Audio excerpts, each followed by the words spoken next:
Fala pessoal, tudo bem? O meu nome é Adriano Martins e estamos aqui com mais uma videoaula em nosso canal.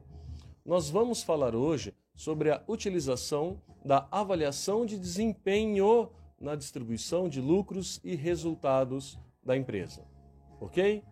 Nós vamos abordar aqui as principais características deste processo, tá? Então fique ligado aí até o final do nosso vídeo, dê um joinha se você gostou e se inscreva em nosso canal.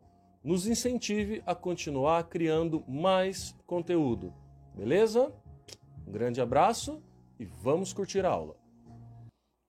Então, pessoal, começando aqui a nossa videoaula, avaliação de desempenho, distribuição de lucro, ok? Primeiro a gente vai ter aqui a definição do que é lucro, tá? Então, sob o ponto de vista do dono da empresa, o que é lucro? Tá? Sob o ponto de vista do dono da empresa, lucros são receitas menos despesas e menos custos, ok? Simplificadamente falando, não estamos aqui abordando um lucro, tá, contábil, uma DRE, bonitinho, não. Então, sob o ponto de vista aqui do dono da empresa, é o que ele recebe, são as suas receitas, menos suas despesas e menos os seus custos. Tá? Mas nós temos também aqui o lucro sob o ponto de vista do fisco. Tá? O que acontece? A fiscalização, a legislação, a Receita Federal, aqui representada por um leão, né, abocanhar, tá? Uma fatia da grana do povo, né, a arrecadação.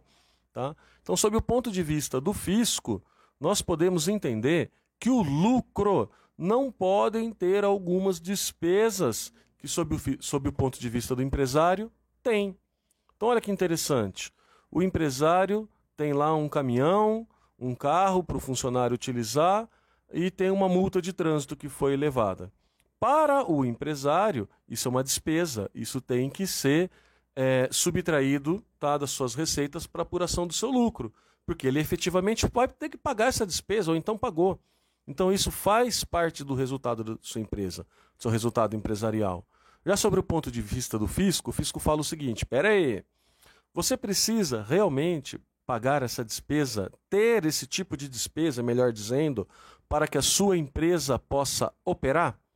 Então olha só, você precisa ter multa de trânsito? Claro que não, você teve multa de trânsito por uma imperícia, por uma imprudência, enfim, você cometeu uma infração. Então, por isso, veio a multa de trânsito. Então, o fisco fala, como esta não é uma despesa essencial, uma despesa necessária para a operação da sua empresa, então eu não vou permitir que essa despesa seja abatida do lucro. Então, aí nós temos um lucro fiscal, melhor dizendo, tá? Um lucro fiscal, ele tende, tá, a ser maior do que o lucro gerencial. Né? Porque nesse exemplo que eu disse, no lucro gerencial, no lucro para fins do dono da empresa, esse lucro vai ter todas as despesas e custos abatidos. Já sobre o lucro fiscal, que é sob o ponto de vista da Receita Federal, nem todas as despesas poderão ser abatidas, ok? Então essa é a ideia aqui.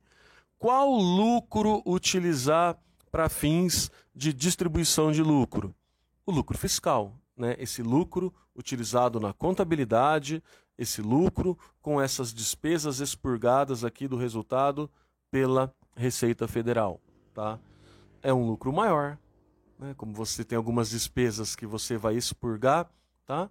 Quer dizer que vai ser um lucro maior e isso é benéfico ao funcionário, né? Quer dizer que o funcionário ele vai ter uma participação aí num lucro de valor maior. Agora uma nova perguntinha aqui, a distribuição de lucro, ela é obrigatória? Né? Olha aqui, se a gente falar de acionistas de uma sociedade anônima, né, muito se fala em 25%, que na verdade é estabelecido aqui por um estatuto social da sociedade anônima. Sim, existe essa obrigatoriedade de distribuição para os acionistas. Tá? Temos acionistas aqui de sociedade limitada, e aqui é obrigatório a distribuição? Aqui os sócios vão decidir o que fazer com o lucro. Se eles vão reinvestir na empresa, se eles vão colocar como capital de giro, ou se eles vão tirar a segunda proporção da sua participação no capital social.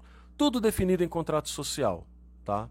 mas não são de distribuição de lucro de acionistas que nós estamos falando aqui nessa aula. Nós estamos falando de funcionários. E aí sim, eu repito a pergunta: distribuição de lucro é obrigatória para funcionários? Tá? É isso que nós vamos responder. Então, primeiro vamos pensar aqui de uma forma, sob o ponto de vista trabalhista. Tá? Nós temos aqui o PLR, né, o famoso PLR, a participação nos lucros ou resultados, estabelecido pela convenção coletiva. Essa participação nos lucros, esse PLR, estabelecido na convenção coletiva da categoria, esse sim é obrigatório pagar. Geralmente é um valor estabelecido, como acabei de dizer, na convenção coletiva, e as empresas têm que realizar o pagamento. Esse é obrigatório. Mas não é desse PLR que nós estamos falando aqui. Nós estamos falando sobre a distribuição no lucro da empresa com a utilização da avaliação de desempenho, que nada guarda relação com a PLR, tá, definida em convenção coletiva, ok? Então a resposta é não. Não é obrigatória a distribuição de lucros da empresa, tá, para o colaborador, com exceção daquele em convenção coletiva, que aquele sim, se tiver estipulado, tá, em convenção, tem que pagar. A distribuição de lucros, ela não é obrigatória. Ah, professor, mas o senhor acabou de colocar aí no slide, tá, a Lei 10.101, né, de 2000, que rege, tá, que traz todo o regramento aqui da participação nos lucros. Sim, existe uma legislação, porém, a distribuição ainda é a critério da empresa, tá? Mas quando a empresa distribui, ela tem que seguir esse regramento. E um deles, olha que bacana que eu trago para vocês. A concessão do benefício poderá ser vinculada a indicadores que podem ser índices de produtividade, qualidade, lucratividade ou programa de metas. Então, sim, a avaliação de desempenho pode sim ser, tá, um critério para distribuição nos lucros. Tá? É também uma forma mais barata de remuneração. Por que uma forma mais barata de remuneração? Porque não há incidência de encargos trabalhistas. Tá? Olha aqui, é vedado o pagamento de qualquer antecipação ou distribuição de valores a título, tá, de participação nos lucros ou resultados da empresa em mais de 2 vezes no mesmo ano civil e em periodicidade inferior a 1 trimestre civil. Então aqui ainda no artigo 3, parágrafo 2º da referida lei, aqui 10.101 de 2000, o que ele está dizendo? Para que não haja incidência de encargos trabalhistas, faz-se necessário que a empresa distribua no máximo 2 vezes por ano, tá, os lucros, ou então, uma vez por trimestre, que a empresa ela pode ter aí a sua apuração trimestral, uma vez por trimestre. O que for distribuído acima disso, aí sim sofre a incidência de encargos trabalhistas, ok?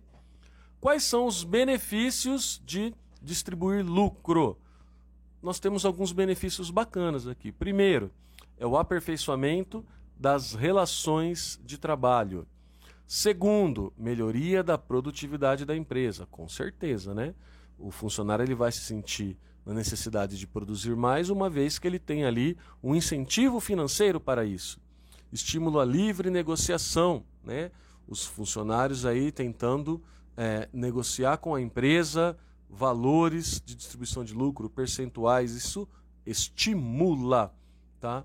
E não só valores, como também metas, como também objetivos, uma participação maior aí, tá, dos funcionários dentro aí dos planejamentos táticos e operacionais das empresas. Engajamento da força de trabalho na busca de melhores resultados, sim, tá? Se tem dinheiro na jogada, mexeu no bolso do peão, do cidadão, a gente tende a buscar melhor resultado, né? Isso é um fato. Melhor distribuição dos ganhos entre empregador e empregado. Sim, né? O empregado fazendo parte aí dessa fatia tem uma melhor distribuição aí da renda, melhor qualidade de produtos e serviços, com certeza a qualidade vai ser maior, né? E sabemos que qualidade ela tende a ser confundida também com coisa boa, tá?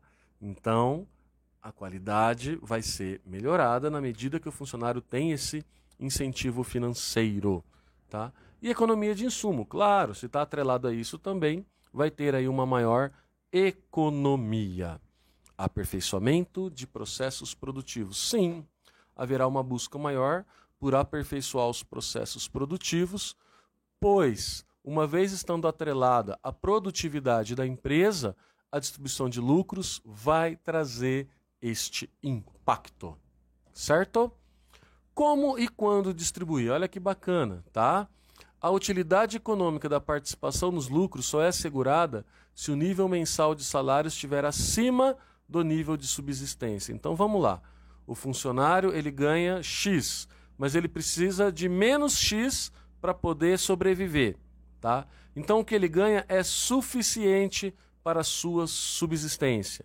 Então quando vem a distribuição de lucro, ela vai ter uma utilidade econômica. Ele vai poder utilizar esta verba para outros fins que não o da subsistência, que não o da sobrevivência. Então ele vai acabar não contando com esse valor, tá dentro do seu salário, ele não deve contar com isso, e esse valor que vier a mais, ele vai poder planejar o seu gasto da melhor maneira, né, que lhe for conveniente. Quanto mais afastado estiver o pagamento de um incentivo do ato que o deve provocar, tanto menor será o estímulo dele resultante, né? Olha esse primeiro item aqui que interessante. Fechou o período, né? Não demore muito para pagar a distribuição de lucro. Quanto mais afastado, menor é o estímulo. Não pode ter um hiato muito grande aí entre o fechamento do período e o pagamento desse bônus, o pagamento dessa distribuição de lucro. Aqui nós temos a distribuição por avaliação de desempenho. Vamos falar aqui primeiro do resultado. O resultado, tá, da avaliação, ele tem que ser individual ou coletivo, né? Com certeza coletivo. É claro que a gente está falando de um resultado individual, só que é um resultado individual que impacta no coletivo. É o setor, é o cargo, é a empresa que precisa dar resultado, que precisa trazer um bom desempenho para que todos ganhem. Não faz sentido dentro de um setor, dentro de um departamento, apenas uma pessoa ganhar e outra não, né? Por quê? Se você tem aí todos os funcionários precisando atingir o desempenho daquele determinado setor para fazer jus à distribuição de lucro, você está tendo aqui um estímulo ao trabalho em equipe, tá? Um estímulo aí a todo entrosamento, tá? Entre as equipes. Então a ideia aqui é a gente sempre pensar no coletivo. E os valores, tá? Os valores a ser pago por cargo. Olha, podem ser percentuais diferentes? Podem. Então, determinado cargo vai ter X percentual do lucro. Um cargo mais acima, um cargo, né, de posição hierárquica superior, pode ter um percentual diferente também. Então, isso também é permitido e isso também é interessante que se faça. Vamos lá. Esse slide aqui traz para nós, tá, a palavra sucesso escrita com cifrão. E eu acho muito bacana, tá, essa forma de se escrever sucesso. Porque a avaliação de desempenho, tá, ela não pode visar apenas o dinheiro. Ela não pode visar apenas, né, grana no bolso do funcionário. Ok? Entretanto, isso estimula. Entretanto, tá, você ter aqui o incentivo financeiro, isso é muito bom para o funcionário, é muito bom para a empresa. É uma forma de motivação, não é a única, né? Como acabei de dizer, não se trata apenas de dinheiro, tá? Existem outras formas de se motivar, de se manter, de se reter um funcionário. Tá? A avaliação de desempenho também não visa só a parte financeira, ela visa, tá, trazer aí um desenvolvimento para o funcionário. Só que quando ela está atrelada à distribuição de lucro, isso é muito importante, tá? Ficar claro. Isso vai trazer melhor produtividade, isso vai trazer um maior desempenho, tá, para a empresa. Porque a distribuição de lucro vai se tornar, sim, um incentivo para o funcionário. é muito bacana, tá? Muitas empresas trabalham dessa maneira, a internet aí está povoada de cases de sucesso de empresas que implementaram, tá, a distribuição de lucro atrelada à avaliação de desempenho. Convido vocês, tá, a se aprofundarem nesse assunto, a pesquisarem mais sobre esse assunto, porque ele é muito bacana, tá? Espero ter trazido aqui para vocês algumas informações bacanas, algumas informações interessantes. Peço novamente para vocês, né, se inscrevam aqui no nosso canal, nos ajude, nos incentive a criar cada vez mais conteúdos, beleza? Então, um grande abraço aí para vocês, nos vemos aí no próximo vídeo. Tchau, tchau!